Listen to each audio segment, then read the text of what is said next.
देखो दोस्तों, 3 पत्तों में से कार निकली है। डिग डिग डिग डिग डिग डिग। Wow, very nice. इन पत्तों में से एक कार निकली है।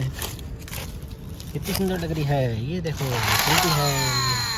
Very good. ये ब्लू टायर है, वाइट टायर है, येलो है इसकी बॉडी। ये इसका स्टीयरिंग व्हील है, बहुत सुंदर लग रहा है। ये इसकी स्टेपनी है। यहाँ पे बैटरी लग जाती है। अरे वाह वाह। और देखते हैं दोस्तों, इधर आते हैं तो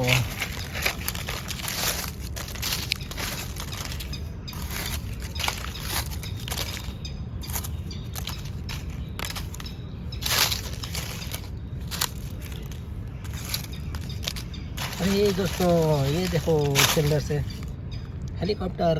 वाओ, डुक डुक डुक डुक। ये चलता भी है, बहुत सुंदर लग रहा है। वाओ, येलो येलो पंखे हैं इसके। ब्लू कलर का है ये, लाइट ब्लू। डिग डिग डिग डिग डिग डिग। अरे वाह, ये पहिए चलते हैं तो इसके पंखे घूमते हैं। Very good, very nice. और ये हमारे ट्रैक्टर इसमें पड़ा हुआ है झाड़ियों में। ये झाड़ियों में से निकालो। ए, अरे वाह, नीला कलर का वाटर टैंकर है, बहुत सुंदर लग रहा है। चलो, ओके, बाय बाय।